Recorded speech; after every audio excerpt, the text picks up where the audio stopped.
은혜로운 귀한 찬양 감사드립니다. 오늘 우리에게 주시는 하나님의 말씀을 봉독하겠습니다. 주시는 말씀은 신약성경 사도행전 21장 11절에서 32절까지의 말씀입니다.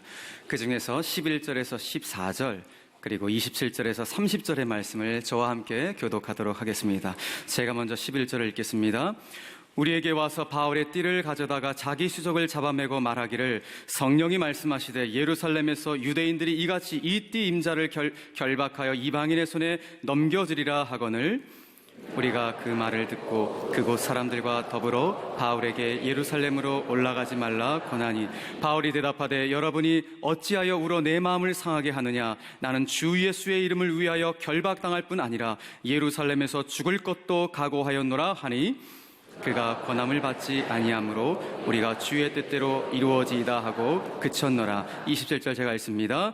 그 이래가 거의 참에 아시아로부터 온 유대인들이 성전에서 바울을 보고 모든 무리를 충동하여 그를 붙들고 외치되 이스라엘 사람들아 도우라. 이 사람은 각처에서 우리 백성과 율법과 이곳을 비방하여 모든 사람을 가르치는 그 자인데 또 헬라인을 데리고 성전에 들어가서 이 거룩한 곳을 더럽혔다 하니 이는 그들이 전에 에베소 사람 드로비모가 바울과 함께 시내에 있음을 보고 바울이 그를 성전에 데리고 들어간 줄로 생각함이러라.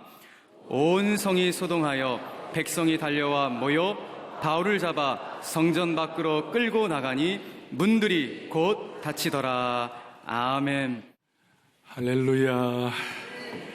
지난 한 주간 동안도 하나님께서 저희가 여러 가지 은혜를 주셨습니다마는 선한 목자 되신 주님께서 기독교 사회복지 엑스포를 아름답게 인도하신 것 감사합니다. 특별히 지난주 오후 4시에 개막 예배를 드렸는데 물론 그 전부터 사역을 했습니다마는 전체 한국교회 힘을 다 모아 개막 예배를 드렸는데 문제는 12시 반부터 비가 왔어요. 그래서 많은 분들이 이렇게 비가 오면 개막 예배 안 드리겠지라고 안 오신 분도 계시다고 들었어요. 근데 그럼 비 오면 와야 됩니까? 안 와야 됩니까? 근데 제가 이제 예배 사회 인도를 하기 위하여 준비를 하는데 미리 1시간 전쯤부터 이렇게 예배위원들이 준비를 하고 그런데 비가 오니까 비닐 우유를 줬어요. 그런데 제가 그걸 받으면서 너무 마음이 좀 안타까웠어요. 하나님, 지난 2년 동안 이 일을 위하여 물떠온 하인의 심정으로 너무 수고한 분들이 많은데 비가 와도 은혜의 담비니까 견디겠지만 주님, 비가 안 오면 더 집중을 할 수 있겠습니다. 불쌍히 여겨 주시옵소서. 여기에 주님의 뜻을 분별할 수 있도록 좀 도와달라고 그렇게 하면서 시작할 때 사도신경으로 시작하면서 제가 그냥 선포를 했어요. 오늘 비가 안 올 줄로 믿습니다. 그랬어요. 근데 비가 안 왔어요. 비가 그쳤어요. 비가 그치고 그리고 2시간 동안 하고 난 다음 그 다음 다 마치고 난 다음 비가 다시 오기 시작했어요.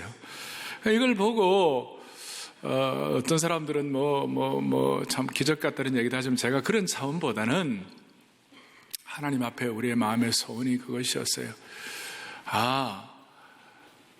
비가 왔지만 비가 안 왔다. 일반 신문은 비 온 광경을 찍었어요. 그런데 국민일보는 비가 오지 않은 광경을 찍었어요. 그렇게 했는데 이제 하면서 저희들이 한국교회가 하나 되어 섬기고 섬기면서 하나 되자는 하나님의 뜻이 이제 한국 사회 가운데 흘러갈 수 있도록 이 기독교 사회복지 엑스포를 사용하여 주시기를 원합니다. 그런 마음을 가졌고요. 특별히 월요일 날 주제 강연을 했어요. 주제 강연을 통하여 한국교회를 향한, 한국 사회를 향한 하나님의 뜻이 뭘까 그러면서 했는데 지성에서 영성으로 우리 이어령 박사님이 너무 귀한 강의를 했어요. 3가지 주제였는데 먹다, 듣다, 걷다 그랬어요. 제가 다 설명할 수는 없고 한국 사람들이 정말 잘하는 것이 먹는 것이래요. 그래서 모든 걸 먹는 걸로 푼다고 나이도 먹는다 그렇게 얘기하고 전 세계에 없는 이런 표현 방법이래요. 그다음 한국 사람들은 축구를 한 골 받아도 먹는다 이런다는 거예요. 다른 나라는 잃는다 그러는데 우리는 먹는다 그런다는 거예요. 근데 이제 중요한 것은 육신의 빵을 먹는 것보다 더 중요한 하나님의 뜻은 영혼의 빵을 먹어야만이 단순한 복지가 아니라 이것이 복지 파퓰리즘으로 빠지는 것이 아니라 이게 진짜 복지의 문제가 해결될 수 있는 길을 하나님 허락해 주실 것이다. 그 중에 하나 걷기가 있어요. 이제 앞으로 이게 무슨 행사나 일과성 있는 것을 일회성으로 끝나면 안 되고 이것이 쭉 그대로 가야 할지인데 한국 교회가 새로운 이미지로 시대 앞에 나아가고 새로운 시대를 우리가 포용할 정부가 하는 거 여러분들 한계가 있거든요.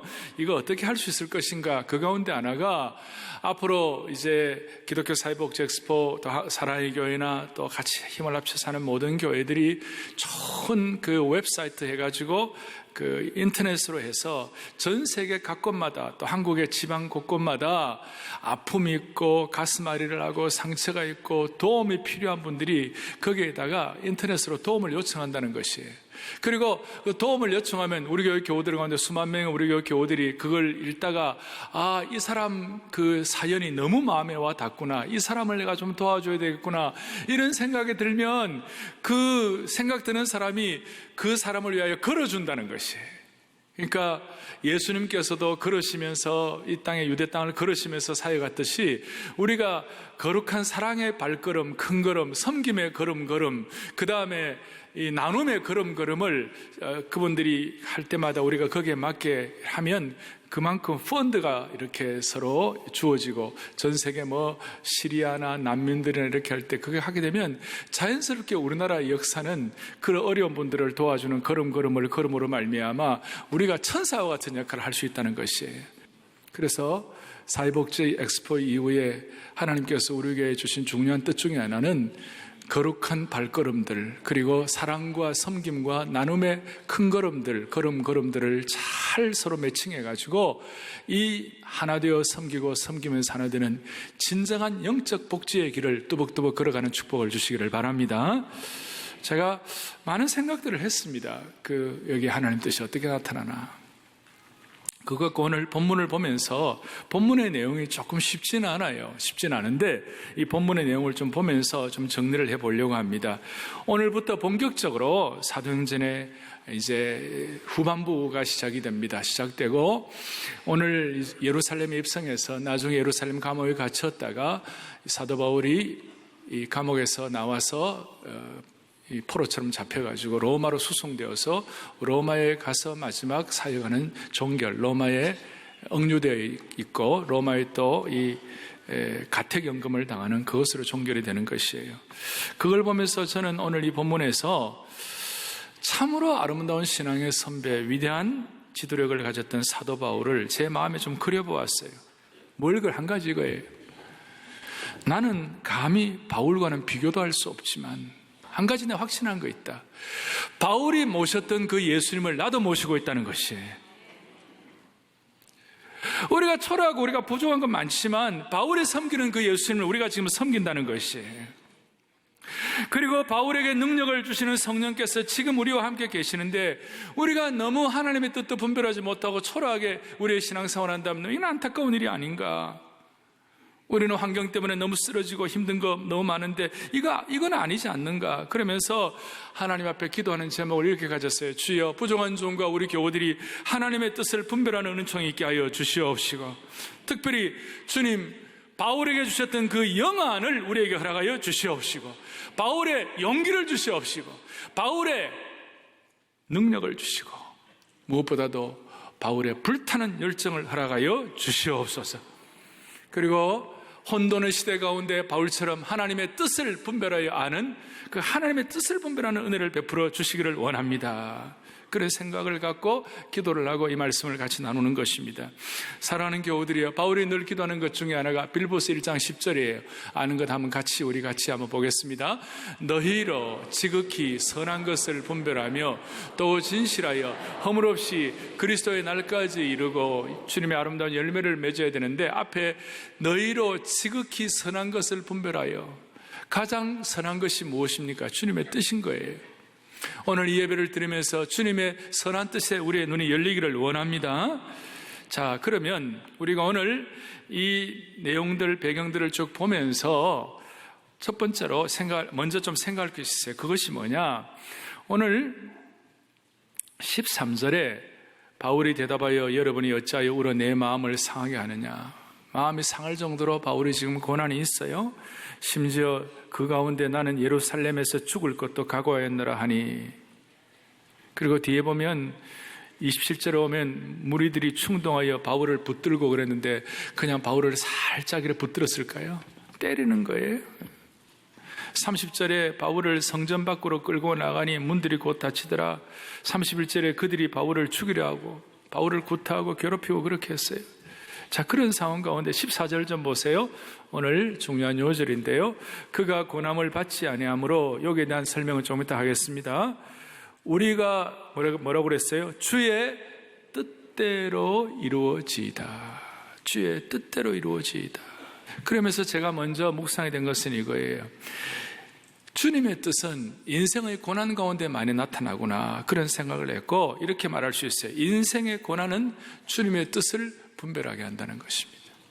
누가 뭐라 하든 이것은 예외가 없어요. 다시 한번, 삶에 일어나는 모든 고난은 주님의 뜻을 분별하게 하는 것인 줄로 믿으셔야 하는 거예요. 왜? 고난당하면 우리는 겸손해지는 것이, 고난당하면 우리는 단순해지는 것이, 어려움을 겪으면 주님만을 바라보게 되어 있는 것이에요. 그래서 주님의 뜻을 분별하는데 우리는 아주 좋은 환경을 가졌다고 말할 수가 있는 것입니다. 욥을 여러분들이 생각해 보세요. 욥은 나중에 이런 고백을 하죠. 내가 하나님 앞에서 그가 나를 단련하신 후에 내가 순금같이 정금같이 나온다고 그랬는데, 그가 나를 단련하시니라는 말 앞에 뭐가 나오느냐 하면 내가 가는 길을 그가 아신다 그랬어요. 욥은 단련과 고난을 받고 난 다음에 영안이 열렸어요. 그것이 뭐냐면 내가 가는 길을 주님이 아신다는 것입니다. 그게 주님의 뜻 분별하는 것이에요. 우리 주님께서 십자가의 비아 돌로로사, 십자가의 고난의 길을, 형극의 길을 걸으셨습니다. 그 형극의 길을 걸을 때 주님이 하시는 기도의 절정이 무엇이에요? 마태복음 26장 39절을 보겠습니다. 봅니다. 조금 나아가사 얼굴을 땅에 대시고 엎드려 기도하여 이르시되 같이요, 내 아버지여, 만일 할만하시거든 이 잔을 내게서 지나가게 하옵소서. 그 다음에요, 그러나 나의 원대로 마옵시고 아버지의 원대로 하옵소서 하시고 그랬어요. 그러니까 주님의 비아 돌로로사, 주님의 십자가의 길, 고난의 길은 나중에 주님의 절정의 기도, 나의 원대로 마옵시고 아버지의 원대로 하옵소서, 하나님의 뜻 분별이에요. 그러니까 이렇게 말할 수 있습니다. 분별이 가장 필요한 때가 고난의 시기이긴 하지만 또한 가장 분별력을 잘 확보할 수 있을 때가 고난의 때라는 것이에요. 그래서 고난과 주님의 뜻은 은혜의 선순환을 갖게 되는 것입니다. 자, 그러면 첫 번째부터 한 두세 가지 생각해 보겠어요. 첫째, 이 내용들을 이제 바울이 고백을 하는데 이 내용들의 배경은 어떤 것인가 하면, 바울이 이제 사역을 하면서, 소아시아 지역에 사역을 하면서 예루살렘으로 가려고 그랬어요. 그러니까 4절에 좀 보세요. 두로란 지역에서 4절에 제자들을 찾아 거기서 이래를 머물더니 그 제자들이 성령의 감동으로 바울더러 예루살렘으로 뭡니까? 들어가지 말라. 자, 이거 보면서 많이 좀 혼란이 오는 거예요. 성령의 감동으로 예루살렘으로 가지 말라 그랬어요. 그리고 뒤에 8절에 가이사라에 들어가가지고 빌립 집사님 댁에 머무는데 거기에 예언하는 딸들도 있는데 10절에 보니까 아가보라는 선지자가 유대로부터 내려와서 오늘 여러분들 읽었던 11절에 바울의 띠를 가지고 와서 자기 수족을 잡아매고 말하기를 성령이 말씀하시되 예루살렘에서 유대인들이 이같이 이 띠 임자를 결박하여 이방인의 손에 넘겨주리라 그래서 그걸 예언을 하는 거예요. 그러니까 예루살렘에 가면 안 된다, 가면 큰 고난이 있다, 그 뜻이에요. 더더구나 12절, 우리가 그 말을 듣고 그곳 사람들과 더불어 바울에게 예루살렘으로 가라, 올라가지 말라 하는 것이. 우리는 누구예요? 이 말씀을 기록했던 의사 누가? 바울 팀들이죠. 그 바울의 팀들조차도 바울에게 올라가지 말라, 예루살렘 가지 말라. 그래서 먼저 오늘 이 시간 첫 번째는요, 주님의 뜻에 대한 혼선을 극복해야 돼요. 주님의 뜻에 대한 이 혼란함을 어떻게 해결할 것인가? 그런데 오늘 바울은 뭐라고 그랬습니까? 바울이 대답하되 여러분의 13절 어찌하여 울어 내 마음을 상하게 하느냐? 나는 주 예수의 이름을 위하여 결박당할 뿐만 아니라 예루살렘에서 죽을 것도 각오하였노라. 그러면서 예루살렘으로 가는 거예요.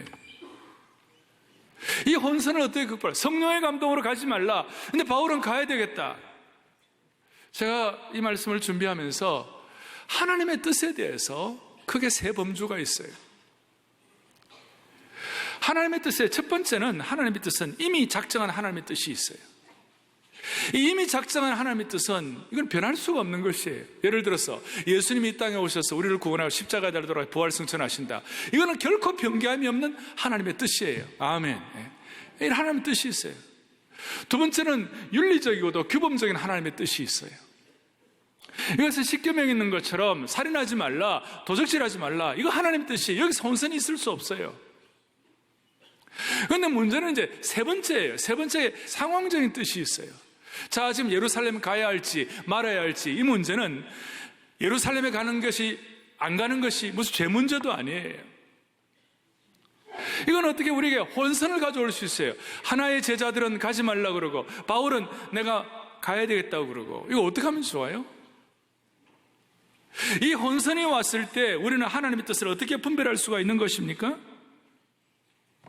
지금 제자들과 그 다음에 다른 분들은 어떻게 보면 약간, 물론 성령의 감동의 영향도 있지만 그래도 인간의 정의에 앞섰어요.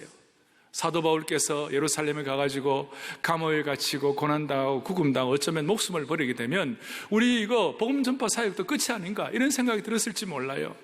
가서 고난당하는 걸 생각하면 가슴이 아픈 거예요. 그걸 말리는 거예요. 근데 바울은 거기에 개의하지 아니하고 가야 되겠다 그랬어요. 우리는 자주자주 인정에 얽매일 때가 있어요. 또 안정을 추구할 때 인정에 얽매이거나 안정을 추구하는 나쁜 것은 아니에요.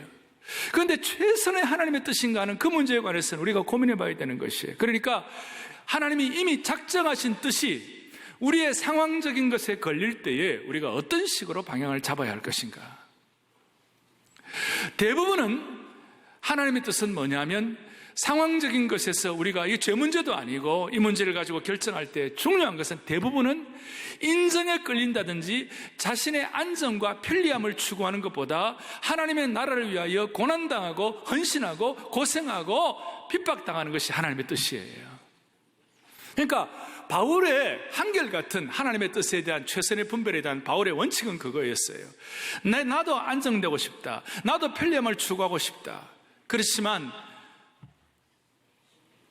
예수 그리스도의 십자가의 복음을 전하기 위해서는 나의 생명을 조금도 귀한 것으로 여기지 아니하노라. 이것이 근본적인 바울의 어떤 삶에 결정하는 스탠다드였어요. 여러분, 두 가지를 한꺼번에 할 수가 없어요. 하나님께서는 노아에게 방주를 지으라, 하나님의 최선의 뜻을 주셨어요. 그런데 노아가 평상시와 같은 삶을 영위하면서 동시에 방주를 지을 수는 없는 것이에요. 하나님 결정을 해야 되는 것이에요. 아브라함에게 너는 본토 친척 아버지 집을 떠나가지고 내가 내게 지시할 동으로 가라 그랬을 때 하란이나 갈대아 우리에 머물면서 또 하나님의 뜻을 이룰 수는 없는 것이에요. 두 가지 중 하나를 결단해야 되는 것이에요. 모세가 하나님의 백성들을 위하여 애굽에서 고생을 하기 위해서는 광야의 삶을 정리를 해야 되는 것이에요. 제가 지금 이 말씀을 드리면 지금 있는 자리에서 다 떠나가지고 물리적으로 어떻게 결단하라, 제가 그런 뜻은 아니에요. 제가 드리는 말씀의 요지는 이것이에요. 내가 갖고 움켜쥐고 있는 것을 다 움켜쥐고 있으면서 하나님의 뜻을 실천하기가 쉽지가 않다는 것이에요.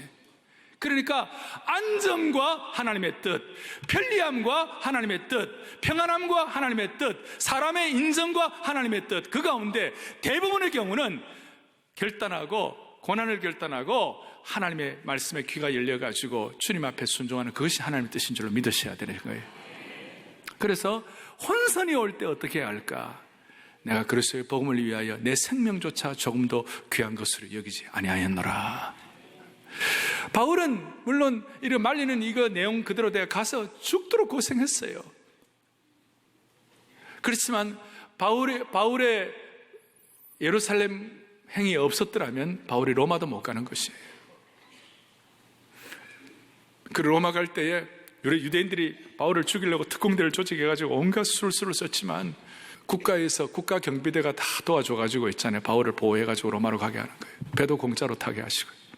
그거는 뭐 나중에 우리가 살펴볼 내용이고, 첫 번째, 혼란이 있을 때 결정하는 법. 이미 결정된, 이미 약정된 변개할 수 없는 법이지만 이 상황적인 뜻에서 우리가 뭘 결단해야 할 것인가? 인정보다는 생명의 복음입니다. 아멘. 네. 두 번째로는 이제 17절에 바울이 예루살렘으로 이르렀어요. 형제들이 우리를 기꺼이 영접한다고 그랬어요. 옛날에 바울이 예루살렘에 갔을 때는, 보고하러 갔을 때는 바울을 떡하게 쳐다본 그런 사람들이 많았어요. 그런데 18절에 그 이튿날 바울이 우리와 함께 야고보에게로 들어가니, 당시에 예루살렘 교회의 수장은 예수님의 동생 야고보였어요. 예수님의 동생 야고보는 야고보서를 쓴 귀한 사도이자 낙타 무릎처럼 기도 많이 하는 경건한 분이었어요. 유대인으로서 정말 멋있는 경건한 그런 거룩한 하나님의 사도였어요. 그런데 사도 바울은 이방 선교를 위하여, 또 출신도 달랐죠. 예수님의 동생 야고보는 명문 출신이라고 말할 수는 없어요. 그냥 일반 서민이고, 바울 사도는 아주 귀족 출신 아닙니까? 그런데 서로 팀워크를 이루어가지고 19절에 바울이 문안하고 하나님이 자기의 사역으로 말미암아 이방 가운데 자신을 낱낱이 말하니까 20절 보세요. 그들의 반응. 그들이 듣고 하나님께 영광을 돌렸다. 우리 교회에도 많은 일들이 서로 듣고 하나님께 영광을 올려드리는 일이 많기를 바랍니다. 자, 이렇게 끝나면 너무 좋겠는데 큰 문제가 생겼어요. 아주 반전이 되는 거예요. 그것이 뭐냐면 20절 뒤에 야고보 사도가 바울에게 이르되, 형제여. 아니, 예루살렘 교회 장로들, 그 당시 예루살렘 교회 장로들 한 70여 명 됐어요. 사내들인 공회원이 한 70여 명 되는 것 때문에 예루살렘 교회가 한 70여 명의 장로들을 뒀는데, 그분들이 바울에게 이르되, 형제여, 그대도 보는 바에 유대인 중에 믿는 자가 수만 명이 있으니, 그러니까 유대인 출신으로 예수 믿는 사람이 수만 명이 있었다는 것입니다. 예루살렘 지역에 요즘 말로 하면 메시아닉 주죠. 이 믿는 자들이 수만 명이 있는데 이 사람들은 다 율법의 열성을 가진 자들이다. 자, 이제 참 안타까운 얘기를 좀 하는 거예요. 21절에 너가 이방에 있는 모든 유대인을 가르치되 모세를 배반하고 이스라엘의 아들들에게 할례를 행하지 말고 또 관습을 지키지 말라 함을 그들이 들었도다. 그러니까 바울 보고 너는 어떻게 유대인들 크리스찬들에게 할례를 행하지 말고 율법을 지키지 말라고 그러고 어떻게 그렇게 할 수 있느냐. 그것이 유대인들 입장에서 너무 고통스러운 일이기 때문에 20절에 그러면 어찌할꼬, 오죽하면 그러면 어찌할꼬 이런 말을 할 정도가 됐다는 것이에요. 자, 바울이 지금 유대인들에게 율법도 지키지 말고 할례도 행하지 말라고 그렇게 했나요, 안 했나요? 아니, 했나요, 안 했나요? 안 했어요. 유대인들에게는 율법을 지켜야 된다 그랬어요. 율법 지키라. 그리고 그렇게 하지 말라고 한 것은 유대인들이 아니라 이방인들에게만 하지 말라고 그랬지, 유대인들에게는 할례 행하는 거, 그 다음에 그래서 디모데 같은 경우는 할례도 시키고 다 그렇게 한 거 아닙니까? 이게 아주 바울에게 심각한 문제가 된 거예요. 그리고 27절에 보세요. 그 이래가 거의 참에 아시아로부터 온 유대인들이 성전에서 바울을 보고 모든 무리를 충동하여 그를 붙들고 28절에 외치되 이스라엘 사람들아 도우라, 이 사람은 각처에서 우리 백성과 율법과 이곳을 비방하여 모든 사람을 가르치는 그 자인데 또 헬라인을 데리고 성전에 들어가서 이 거룩한 곳을 더럽혔다. 이 말은 맞는 말이고 엉터리 얘기예요. 이 얘기가 29절에 이는 그들이 전에 에베소 사람 드로비모가 바울과 함께 시내에 있음을 보고 바울이 그를 성전에 데리고 들어간 줄로 생각하며, 이방인들은 성전에 들어가지 못하는데 바울이 이방인을 데리고 성전에 들어갔다는 거예요. 그러니까 이스라엘의 율법과 제도를 바울이 어겼다는 것이에요. 바울이 그렇게 하지 않았는데, 바울이 이방인 데리고 들어간 적도 없는데, 바울이 율법을 지키지 말라고 말한 적도 없는데, 이런 식으로 이분들이 요즘 말하면 악성 루머, 악성 소문을 퍼뜨려가지고 바울을 죽이려고 그러는 것이에요. 그것도 예수 잘 믿는다는 사람들이,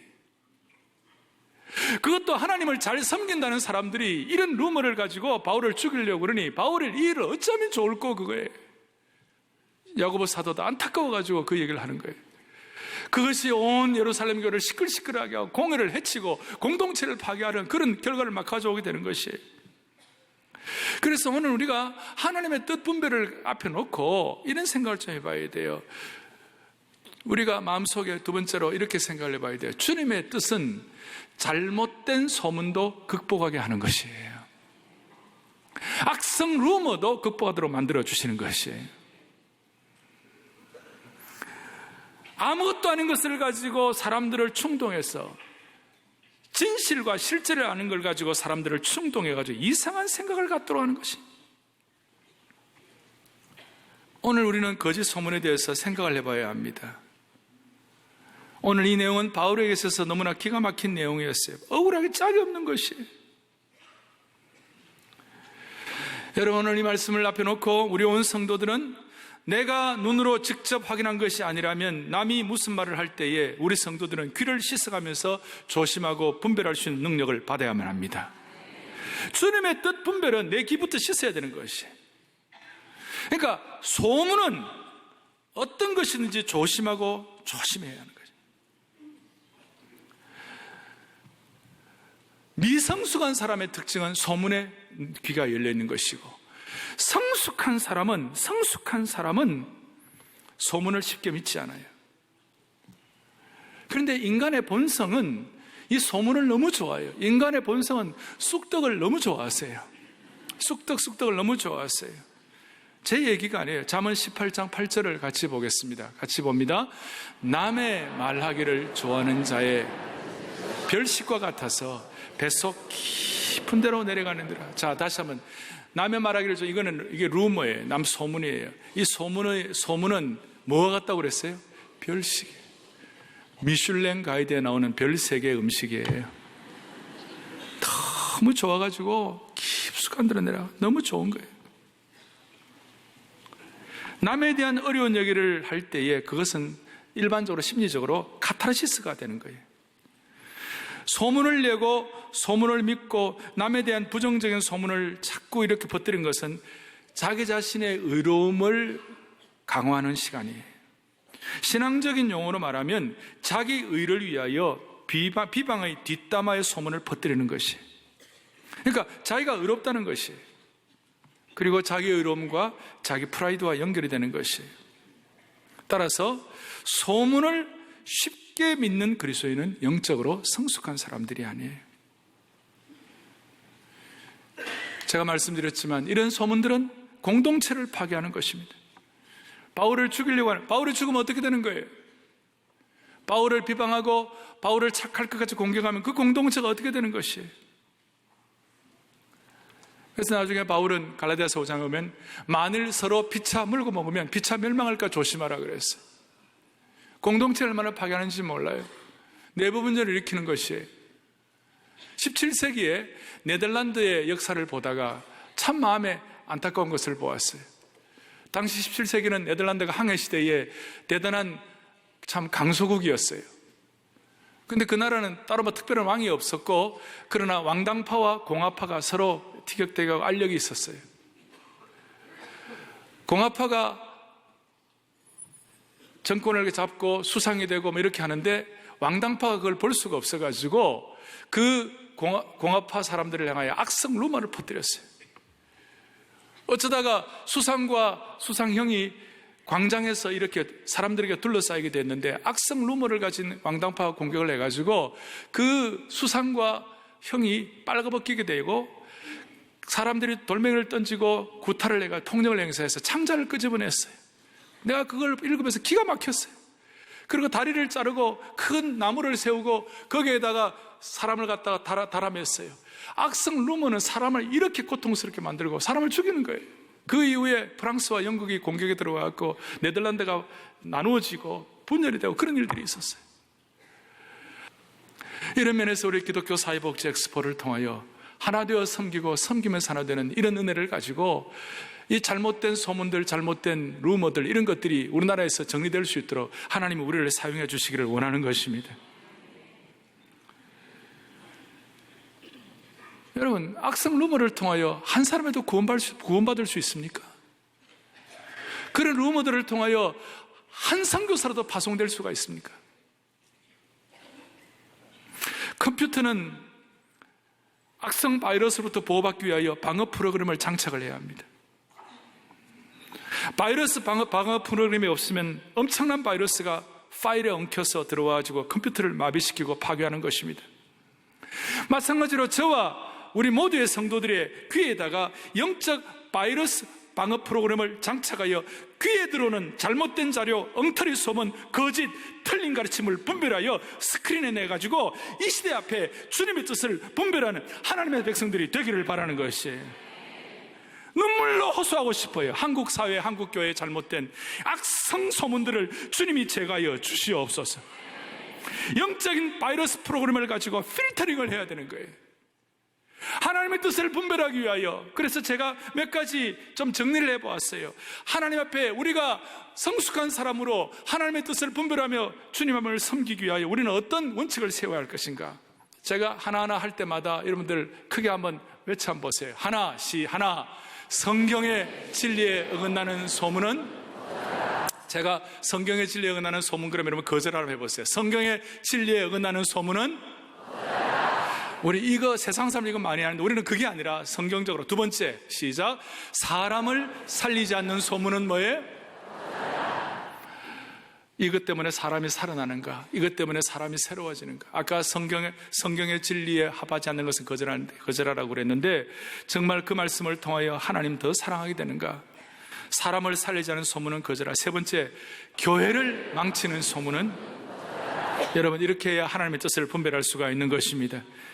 저 내용을 듣고 교회를 정말 더 사랑하게 되는가? 아니면 저 내용을 듣고 교회가 더 어려워지는가? 네 번째, 시작. 하나님의 뜻, 비전을 방해하는 소문은, 아멘. 다섯 번째, 시작. 남의 잘못과 죄를 확대하면서 하나님의 용서와 은혜를 축소하는 소문은, 아멘. 그 제가 앞에 외치면 여러분들 거절하라고 해보세요. 성경의 진리에 어긋나는 소문은, 사람을 살리지 않는 소문은, 교회를 망치는 소문은, 하나님의 뜻 비전을 방해하는 소문은, 남의 잘못과 죄를 학대하면서 하나님의 용서와 은혜를 축소하는 소문은, 사랑하는 교우들이여, 여한 부정적인 소문은 거절하여 성숙한 은혜를 주시기를 바랍니다. 하나님의 나라에서는 소문 실명제가 실행 중입니다. 우리는 익명대에 숨어가지고 이런 루머 진원지가 되고 루머에 희생되고 이렇게 하는데, 하나님 나라는 소문 실명제예요. 예수께서 제자들에게 이르시되 실족하게 하는 것, 그렇게 하는 자에게는 화가 있다고 그랬어요. 무슨 일을 말하든지 무슨 말을 하든지 그 말로 심판을 받을 것이라고 말씀하셨어요. 하나님의 나라는 소문 실명제이다. 제가 하나님의 나라는 소문 그러면 여러분 실명제에 대보세요. 하나님의 나라는 소문. 오늘 이 말씀을 통하여 사랑의 교회는 성숙한 공동체 되기를 원하는 것입니다. 이제 중요한 건 남았습니다. 정말 중요한 것이 뭔가? 이 상황에 대해서 최종적인 주님의 뜻이 무엇일까? 최종적인 주님의 뜻은 바울 사도를 통해서 볼 때에 바울이 어떻게 했느냐? 23절 24절, 우리가 말하는 이대로 하라. 서운한 네 사람이 우리에게 있으니 그들을 데리고 함께 결례를 행하고 그들을 위하여 비용을 내어 머리를 깎게 하라. 그러면 모든 사람이 그대에 대하여 들은 것이 사실이 아니고 그대도 율법을 지켜 행하는 줄 알미라. 그렇게 얘기하고 난 다음 바울이 26절에 이 사람들을 데리고 이틀날 그들과 함께 결례를 행하고 성전에 들어가서 각 사람을 위하여 제사 드릴 때까지 결례 기간이 만기된 것을 신고하니라 그랬어요. 바울의 입장에서는 정말 난감한 요청을 받았어요. 나실인 4명의 머리를 깎는 비용을 다 대라고 그랬고, 바울은 일주일간 이 유대의 결례를 지키기 위하여 일주일간 이들과 함께 정결의식에 참여하면서 각각 동물 3마리와 곡물 전체를 바칠 비용도 되고 이렇게 이 정결의식에 참여하고 같이 지내야만 됐었어요. 이것은 바울의 복음적 입장과는 배치가 된다고 말할 정도의 어려움이었어요. 바울은 율법을 행하는 것이 아니라 갈라디아에서 그리스도께서 우리를 자유롭게 하시려고 자유를 주셨으니 그러므로 다시는 종의 멍에를 매기지 말라 그랬는데, 바울이 이 유대인들의 이 말을 다 듣고 그것을 들어줬어요. 그 이유가 무엇일까요? 딱 하나였어요. 바울이 이렇게 하니면 딱 하나였어요. 최종적인 주님의 뜻은 더 많은 사람이 주님 앞에 돌아오게 하여 주십시오. 최선의 주님을 향한 분별은 뭐냐? 유대인들이 주님 앞에 돌아오게 하여 주시옵소서. 그래서 제가 오늘 핵심은 뭐냐? 최종적인 주님의 뜻은 영혼 구원과 동족 사랑이에요. 오늘 여기에 웬만한 상황적인 것이 해결된다고 믿으셔야 합니다. 다시 한번 최종적인 주님의 뜻은 뭐예요? 영혼 구원, 동족 사랑하는 것을 믿으셔야 되는 것이에요. 그래서 바울의 영혼 구원과 동족 사랑에 대한 그 고백이 고전 9장 19절부터 22절 또박또박 읽으면서 바울의 심정을 깨닫겠습니다. 19절, 내가 모든 사람에게서 자유로우나 스스로 모든 사람의 종이 된 것은 더 많은 사람을 얻고자 함이라. 20절, 유대인들에게 내가 유대인과 같이 된 것은 유대인들을 얻고자 함이요 율법 아래에 있는 자들에게는 내가 율법 아래에 있지 아니하나 율법 아래에 있는 자 같이 된 것은 율법 아래에 있는 자들을 얻고자 함이요. 아멘. 21절, 율법 없는 자에게는 내가 하나님께는 율법 없는 자가 아니요 도리어 그리스도의 율법 아래에 있는 자이지만 율법 없는 자와 같이 된 것은 율법 없는 자들을 뭐예요? 얻고자 함이라. 22절, 약한 자들에게 내가 약한 자와 같이 된 것은 약한 자들을 얻고자 함이요 내가 여러 사람에게 여러 모습이 된 것은 아무쪼록 몇 사람이라도 구원하고자 함이니. 아멘. 아멘. 바울의 주님의 뜻 분별의 최종적인 스탠다드, 최종적인 하나의 시험대는 뭐였나? 영혼 구원과 동족 사랑이 최후의 바울의 시험되었어요. 그래서 오죽하면 바울은 로마서 9장 3절에 나의 형제 곧 권류의 친척을 위하여 내 자신이 저주를 받아 그리스도에게서 끊어질지라도 원하는 바로라. 자기가 저주를 받아도 좋다고 할 만큼 동족을 사랑하고 아꼈다는 것입니다.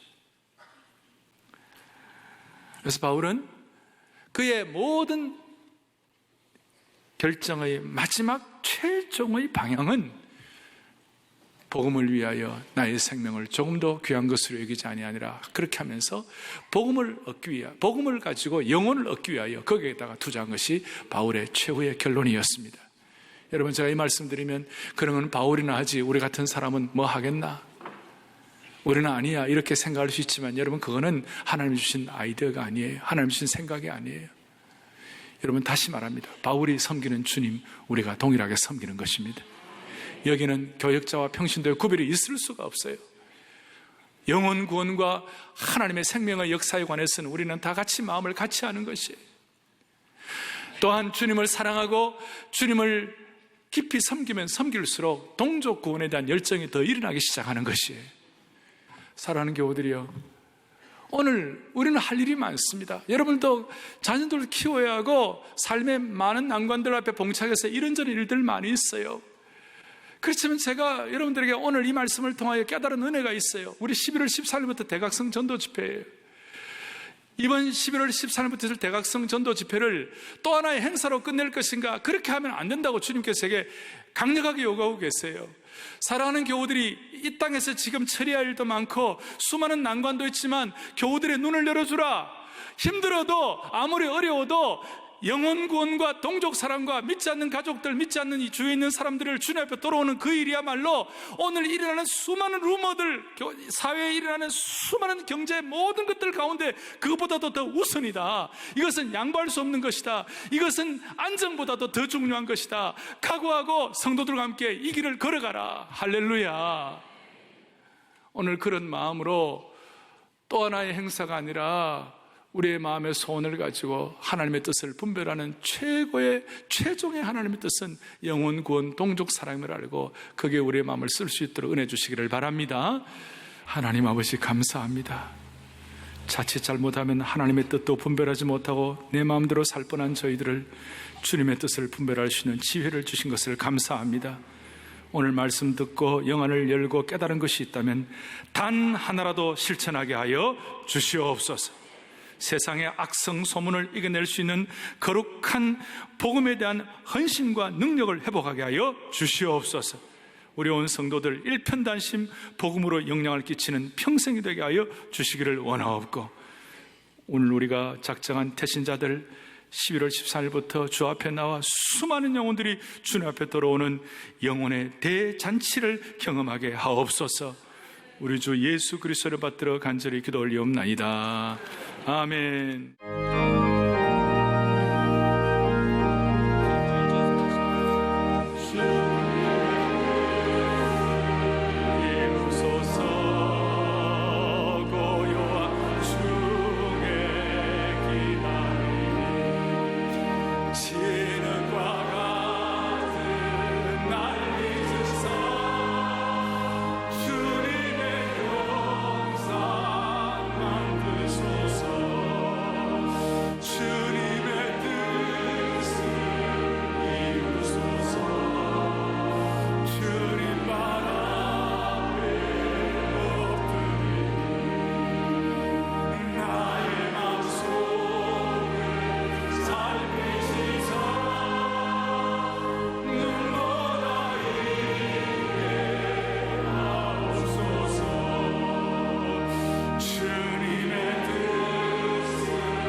지난 16일 주일 오후 서울시청 앞 광장에서 기독교 사회복지 엑스포 2016의 개막식이 열렸습니다.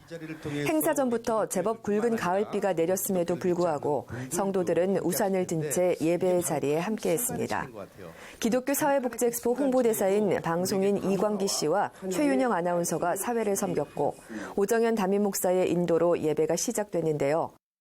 예배 시작 후에 비가 그치고 구름이 걷혀 함께한 1만여 성도와 행사 진행자들 모두가 하나님께 감사를 올려드리며 사랑의 교회 연합찬양대의 은혜로운 찬양의 울림으로 광장을 가득 채웠습니다. 섬김과 나눔의 시 낭독으로 기독교 사회복지 엑스포의 의미를 되새겼고 김정한 목사는 사랑으로 봉사하고 믿음으로 섬기며 소망으로 나눠주자는 주제 말씀을 전하며 이번 엑스포를 통해 한국교회를 향한 세상의 시각이 변화되고 사회복지를 위해 더 힘써 일하며 연합하는 기회가 되길 바란다고 전했습니다. 말씀 후에는 한국교회의 나눔의 사역과 사회적인 약자를 위해서 또 나라와 복음적 평화통일, 북한 동포를 위해서 기도하는 시간을 가졌습니다. 이어 대표 대회장 김사만 목사는 섬김과 나눔으로 나라와 민족을 살리는 일에 귀하게 쓰임받기 바란다고 전하며 기독교 사회복지 엑스포 2016의 개막을 선언했고 환영사를 전한 조직위원장 오정현 담임 목사는 1974년 엑스플로 대회에서 한국교회가 부흥한 것처럼 이번 엑스포를 통해서 섬김과 나눔의 새로운 토대가 마련되기 바란다고 전했습니다. 박근혜 대통령은 조윤선 문화체육관광부 장관이 대독한 축사에서 한국교회가 130년 동안 빛과 소금 역할을 해왔고 앞으로 정부와 함께 국민들을 위한 일에 힘쓰자는 뜻을 밝혔고 개막식에 참석한 박원순 서울시장은 나라가 할 수 없는 부분을 교회가 도맡아 해줌을 감사하며 기독교 사회복지 엑스포를 통해 한국교회 사역이 더욱 발전하길 바란다고 전했습니다. 계속해서 나경원 의원과 남경필 경기도지사가 축사를 전하고 교단을 대표하는 총회장들의 격려사가 이어졌습니다. 기독교 사회복지 엑스포의 비전 선언에서 상임대회장 손인웅 목사를 비롯한 여러 대표들이 한국교회는 순수하게 그리스도의 사랑을 실천하며 그리스도의 사랑의 열매로 궁극적 선교의 열매가 맺어지도록 기도해야 한다는 다짐의 내용을 발표했습니다. 당신은 선한 사람입니다. 주제로 진행된 기독교 사회복지 엑스포 2016 개막식으로 한국교회가 섬김과 나눔을 실천하는 축제의 장이 시작됐습니다.